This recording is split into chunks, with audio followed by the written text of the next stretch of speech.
So আমরা এখন কই আছি? হ্যালো হোয়াটসঅ্যাপ মামুন বেটার, কেমন আছো সবাই? আশা করি সবাই ভালো আছো। আলহামদুলিল্লাহ আমি অনেকটাই ভালো আছি।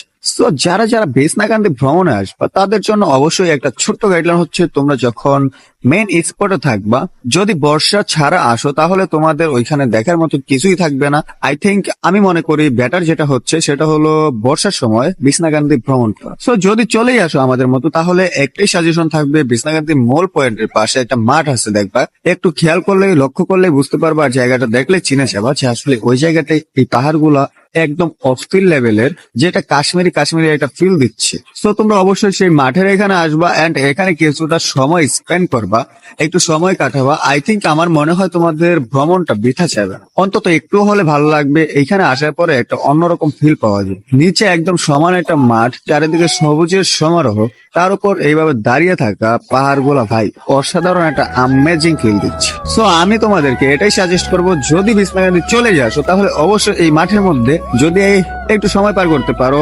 তোমাদের আর কোনো অভিযোগ থাকবে না বিছনাকান্দি ভ্রমণ নিয়ে। তো আমরা প্রথমে যে মেইন স্পটে যাই, ওইখানে যাওয়ার পর আমাদের মনটা একটু খারাপ হয়ে যায়, কারণ আমরা সেখানে দেখার মতো বা ফিল করার মতো আহামরি কিছু পাই নাই। কারণ মেইন স্পটে ভাই এত পরিমাণ আবর্জনা ছিল যেটা খুবই বিরক্তিকর ছিল, যার কারণে ওইখানে সময় কাটাই নাই। কিন্তু এখানে আসার পরে মোটামুটি আমরা এনজয় করতে পারছি। তো তোমাদের জন্য সাজেস্ট থাকবে, তোমরা অবশ্যই এই জায়গাটাতে আসবা এন্ড এখানে একটু সময় পার করবা। আমার মনে হয় ভালো লাগবে, শুধু ভালো লাগবে না, অনেক বেশি ভালো লাগবে।